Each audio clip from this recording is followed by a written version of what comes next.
Okay, let me start with Chris Harris.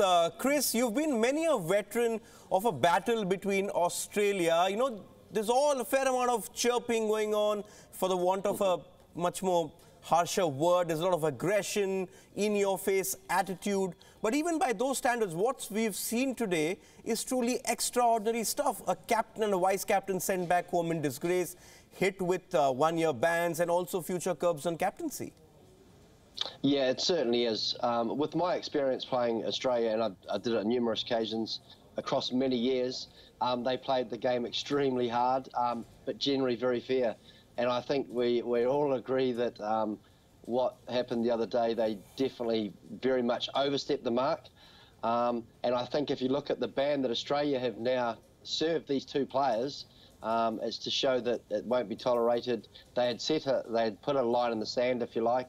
These two players had overstepped it, and not just the way they overstepped it, but the fact that the way they talked about it afterwards, and there was a couple of half-truths, and because of those reasons, they've been harshly dealt with. The 2-year ban from captaincy, but also now they're out of the IPL, so financially it's really hit these two in the pocket as well.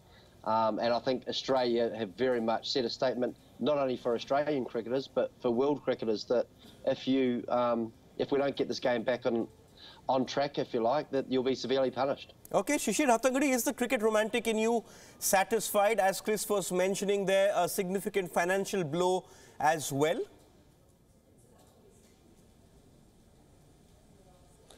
I'm not satisfied for the simple reason, it's a sad day for the game. Keep aside the sanctions and the bans and the penalties. It just tells you that cricket is not being played the way one would expect them to play it. Any team, it doesn't hold for Australia only. I think teams have to come together, state associations, and of course boards need to come together to say we need to restore the sanctity of this game. Yes, play hard by all means, have your bit of sledging, but there is a line that you need to stay inside, and that is a line that you create for yourself. This ball tampering issue would probably have not been discussed if they hadn't been caught, and this is something that we all know goes on in bits and pieces. But if you look at the press release of the Australian Cricket Board, it says development of a plan, and obviously going to a younger player to execute that plan, which tells you that obviously things have been done in the past, and not many people were either in favor of it, or not many people within the team were aware of it. We don't know. But the fact is that it's a breach of conduct, a code of conduct of 2.3.5 or whatever, but it was developing a plan and then getting a younger guy to execute it. That to me is a worry, because younger players generally fall prey to anything the seniors ask them to do, and that is something you don't want. When it's a game of cricket, you want players to be at par with each other. But perhaps that's why Cameron Bancroft has a 9-month ban and not 12. But if you read the charges, Chris, which have been put forward by Cricket Australia, the instigator-in-chief is David Warner, and he's also been hit. He's been told that there's no way he's captaining Australia again. But he's had this coming. For a while now, he has been quite a bit of a naughty boy on and off the cricket pitch. Yeah, well, he certainly takes the game to the line more often than most, and yeah, I think this is in some ways a warning shot, not just to Australian cricketers, but to the whole game of cricket. To me, it was always played hard, but it's a gentleman's game, and the quicker we can get back to that, the better. And I think the reason David Warner, I guess, and Steve Smith were served the slightly harsher ban was because David Warner, as you rightly put out, was the instigator, and also Steve Smith was the captain, so he had the opportunity to put this to rest. He could have just said, no, we're not doing it. And I think the fact that he went along with it, because he's the leader of the side, they both were dealt with slightly more harshly. Shishir, are you still not convinced, though, that there are others who seem to have gotten away? If you look at what was said on Saturday and then what was said today in the Cricket Australia release, and in that statement, they spoke about how lies were told, the leadership group wasn't involved. I still can't fathom how the bowlers didn't know what was going on. Matthew Hoggard, who played with distinction for England, said that as a bowler, if I see the ball and in one ball I know if some work's been done on it. Oh yes, I mean, and we've talked about it in the past. It's like much like a marketing plan being put in place, and the sales team that is going to execute the marketing plan isn't aware of it. Here, the marketing plan are the two big men, the captain, vice captain, and the sales team are the bowlers, and they don't seem to be aware of it. I find it very hard to swallow. I don't know what the soft peddling on the issue is, but obviously there is a story that the dots are just not connecting for me. I think it's gone. It's gone. The sanctions have been made, but there is a story that still remains untold, and that is what was the coach and the bowlers doing? Were they aware of this plan? Were they a part of it? We'll never know. That will probably come out in a book someday by one of the players that who've got the rough end of the rhubarb. Okay, that's going to be an instant bestseller, hopefully, but let's not wait that long. Chris Harris, do you still have your doubts? Do you still think they're not telling us everything? The fact that Lehman's been exonerated, we saw him on TV talking on the walkie-talkie. There's other unanswered questions. The bowlers are saying that we had no clue what's going on. I still can't understand how do three batsmen decide to tamper the ball and the bowlers don't know. Yeah, I think as far as Darren Lehman is concerned, I think, you know, if what he said across the radio, or we are led to believe what he said was, you know, what is going on, then I can certainly believe that to be the truth. But I find it very surprising that that at least a bowler or a couple of bowlers didn't know what was happening. As Shishir said, I mean, it amazes me that the people that you are doing the work for to try and get the ball to reverse swing don't know what's going on. I find that very surprising. Okay, also I want to ask you, Chris, you know, if you look at the way this ban is going to be enforced, 1 year, these bans are going to end just ahead of the World Cup. You can be the greatest cricketer in the world, but when you come off a significant ban, there are going to be issues. But the larger pressing concern for Australia is the lack of leadership options. Tim Paine's not been playing regularly, Maxwell's been in and out, Stark has a tendency to get injured. They have a serious problem when it comes to leadership, especially with Smith and Warner both going out at the same time. Yep, there is going to be a leadership issue, and that's something they have to work through very, very quickly, because that's, as we've seen in recent times, a very important position for this Australian side.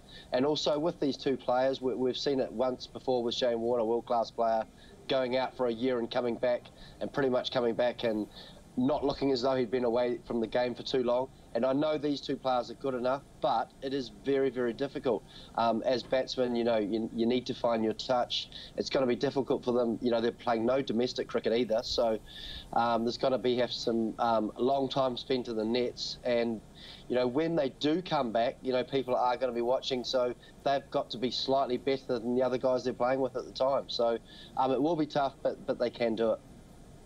So, Shishir Hattangadi, will Michael Clarke do a Kim Hughes? Perhaps, let's not get into that debate right now. But, you know, you followed Australian cricket over the years. There have been some pretty big scandals. There was the Kerry Packer revolution. There was the underarm stink of Trevor Chappell. There was the Monkey Gate episode involving the Indian cricket team in 2008 in Sydney. And then there was also Homework Gate, which happened in India when players had to go back for not submitting their homework. But do you think that in the history of scandals of Australian cricket, nothing surpasses this one? Yes, because simply because it's been caught on camera. I think there could have been more serious, grave issues that may have been there, but this is something that is documented, archived, and obviously couldn't be denied. And that for me is, you know, it's as bad as, you know, planning a bank robbery and then getting caught.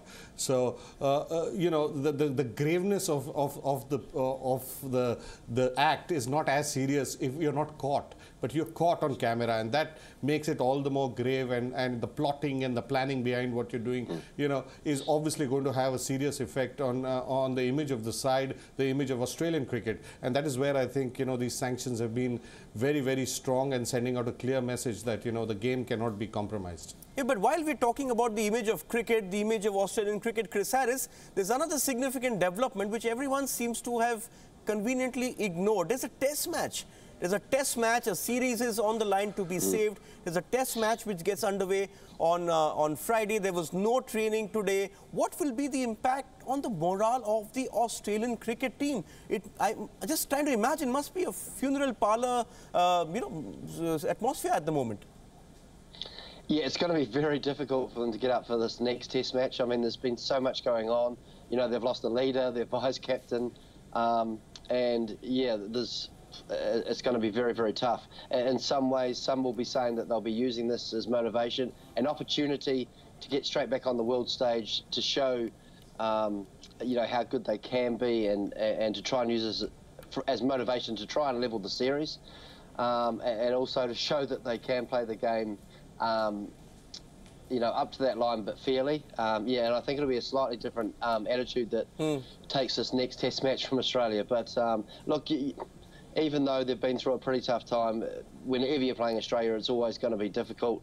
They will be up for this Test match, but as you said, it's going to be very, very difficult to expect to see them at their absolute best. Final word to you, Shishir Hattangadi. In the midst of this entire drama happening in Australia and in South Africa, there's an Indian connection as well. The IPL, lot of things at stake there. Do you think that the BCCI waited too long, or did they do the right thing? And this is the message. We've had instances like Harbhajan Singh slapping Srishant and the match-fixing scandal as well, which hit IPL in 2013. But do you think that the BCCI adopted the right approach to handling the situation?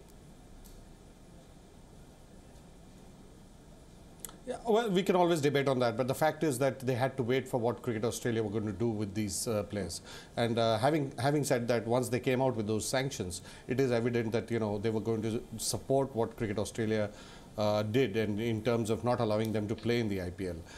The interesting point is, if tomorrow Warner comes to the franchise and says, okay, I'll forego playing international cricket, but I want to play for the franchise.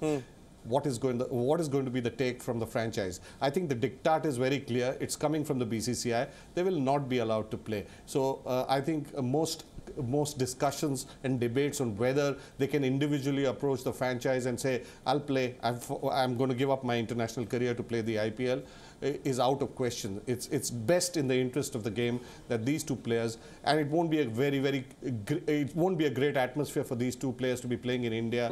You know, you know, there will be opinion on the crowds. There will be some pressure on them, and you don't want them to go through after what they've gone through just now. They'd like better off, you know, being at home and just unwinding, getting their minds back in order to get back after a year. Okay, so perhaps from a point of view of a journalist like me, a great news day, but a very sad day for cricket ultimately. Thank you, Chris Harris. Go and get some sleep now. And thank you, Shishir Hattangadi, for being the romantic that you always are.